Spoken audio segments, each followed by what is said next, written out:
नमस्कार दर्शकों, today press India में स्वागत है आपका। इस वक्त हम लखनऊ के इको गार्डन मैदान में हैं और यहाँ पर 2011 बीएड टीईटी की परीक्षा को लेके शिक्षकों ने धरना दिया हुआ है पिछले कई दिनों से। इसी विषय में बात करने के लिए हमारे साथ मौजूद हैं अध्यक्ष सुनील कुमार यादव। आइए इनसे बात करते हैं और पूछते हैं कि शासन प्रशासन ने कहाँ तक के इनकी बातों को, इनकी मांगों को ऊपर तक पहुंचाया और उसका क्या निष्कर्ष निकला। तो बताइए। सबसे पहले मैं आपके टुडे प्रेस इंडिया चैनल का धन्यवाद देता हूं कि जिन्होंने हमारे मामले को उठाकर और ऊपर तक पहुंचाया, अधिकारियों तक पहुंचाया और जमकर वायरल किया, जिसकी वजह से बहुत लाभ मिला है हमें। और निश्चित रूप से कह सकता हूं कि वार्ता में भी आप सहायक हुए, इसके लिए बहुत बहुत धन्यवाद आपके चैनल का। और मैं ये कहना चाहता हूं आपके चैनल के माध्यम से कि जैसा कि प्रशासन ने आज निश्चित किया है कि हमारी अधिकारियों के साथ वार्ता कराई जाएगी और समस्या का हल निकाला जाएगा, तो मैं आपके चैनल के माध्यम से पुनः कहता हूं कि जो सुप्रीम कोर्ट का आदेश था 25 जुलाई 2017 का, इसके बाद हमसे सीनियर एडवोकेट की ड्राफ्टिंग मांगी गई, सारा कुछ हम लोग जमा कर चुके हैं।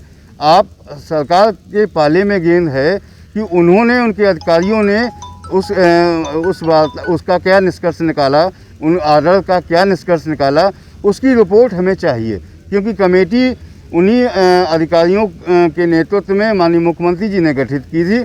उसमें 3 साल हो गया, 3.5 साल हो गया, उसमें उन्होंने अभी तक रिपोर्ट बनाई है या नहीं बनाई है, ये आज जानकारी हमको प्राप्त हो जाएगी। अगर रिपोर्ट नहीं बनी है और लिखित में कोई हमको वहाँ से नहीं मिलता है, तो निश्चित रूप से हम ये धरना अनवरत जारी रखेंगे और इसके बाद जो एक महाधरना होगा उसमें विधानसभा का घेराव भी करेंगे। इससे पहले उन्होंने कहा था कि आपसे शासनिक प्रशासनिक अधिकारी आपसे आज मुलाकात करेंगे, किस विषय को लेकर बात होगी आज उसमें? ये सिर्फ कमेटी रिपोर्ट के विषय में जो उन्होंने गठित की थी हमारी समस्याओं के निस्तारण के लिए, उसमें सारे बेसिक शिक्षा के अधिकारी भी थे। माननीय जो हमारे दिनेश शर्मा जी हैं उप मुख्यमंत्री, वो उसके अध्यक्ष थे। हमें सिर्फ ये जानना है कि उस कमेटी ने क्या रिपोर्ट बनाई है, और अगर नहीं बनाई है तो ये लापरवाही क्यों, क्योंकि मुख्यमंत्री जी के आदेश पे गठित हुई थी। तो ये सब सार्वजनिक होगा, सबके सामने होगा। अभी कितने दिन हो गए बैठे हुए आपको यहाँ पर? हमको बैठे हुए 8 तारीख से हम लोग बैठे हुए हैं। 10 तारीख को यहाँ पर बहुत भारी संख्या आई हुई थी, उसके वजह से यहाँ पर अधिकारियों ने हमसे वादा किया और कहा कि नहीं, हम आप लोगों की वार्ता कराएंगे, आप यहाँ से भीड़ हटा दीजिए, कोरोना काल चल रहा है। हम लोगों ने अधिकारियों की बात को माना और आज वो अधिकारी उस वार्ता को कराने के लिए अभी फ़ोन आया है और करवाने की बात कर रहे हैं। आज के लिए आश्वासन दिया है, अगर नहीं आते हैं तो इसके बाद क्या करना? देखिए, नहीं आते हैं तो ये धरना अनवरत शुरू रहेगा और इसके बाद फिर हमें मजबूर होकर भारी भीड़ यहाँ पुणे उत्तर प्रदेश से बुलानी पड़ेगी और फिर हम सुनेंगे नहीं अधिकारियों की, हम तो सीधा विधानसभा का घेराव करेंगे। ठीक है। ये है रमेश चंद्र उपाध्याय जी। मैं आज इस धरने में बीएड 2011 प्रतिभाग करने आया हूँ।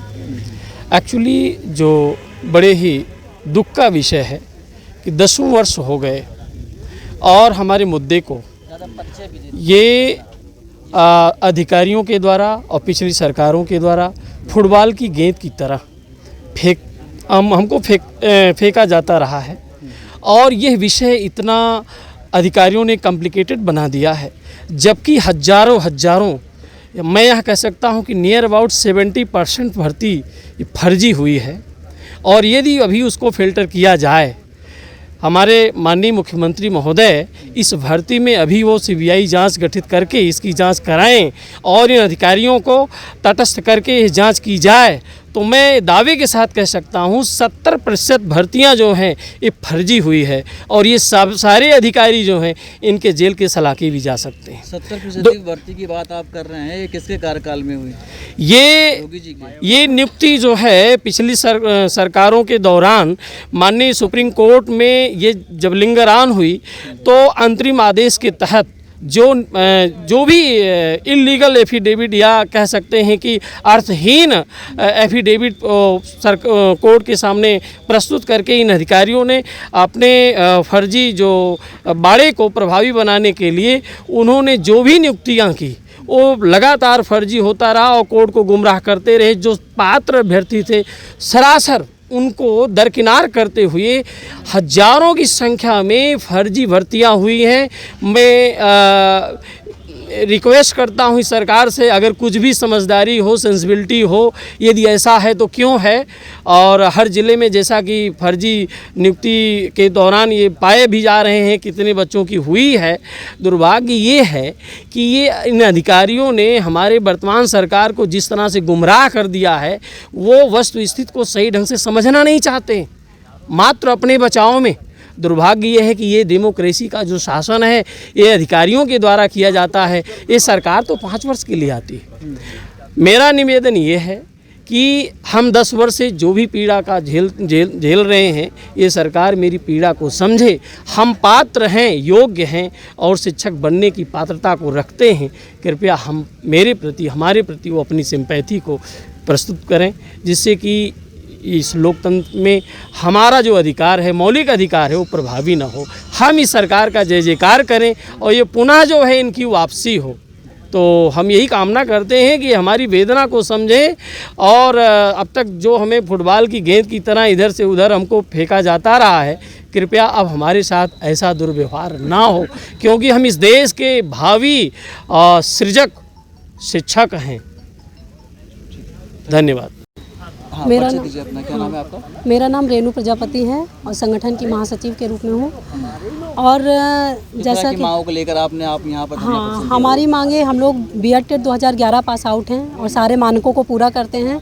तो हमारी आज सरकार से सिर्फ एक ही अनुनय विनय है, करबद्ध निवेदन है कि जो 20 अगस्त 2018 में हमारे लिए कमेटी का संगठन किया गया माननीय मुख्यमंत्री दिनेश शर्मा जी की अध्यक्षता में, तो हम लोग चाहते हैं कि उन्होंने 45 दिन का समय लिया था, लेकिन 2.5 से 3 साल पूरा हो चुका है, तो कम से कम अब वो उस रिपोर्ट को सार्वजनिक करें और हमें बताएं कि वो हमारा कल्याण किस तरह से करेंगे। क्योंकि हमारा बहुत ज़्यादा मजाक भी बन रहा है, क्योंकि हम लोग 10 साल से इस वेदना को झेल रहे हैं, पीड़ा को सहन कर रहे हैं। तो मेरा बारंबार करबद्ध यही निवेदन है सर से कि वो हमारे उस कमेटी रिपोर्ट को जारी करें, सार्वजनिक करें और हमें बताएं कि उन्होंने हमारे लिए क्या कल्याण के बारे में सोचा है, और वो चाहें तो उनके पास हर तरह के रास्ते हैं, वो जैसे चाहें वैसे हमारी भर्ती को कर सकते हैं। धन्यवाद।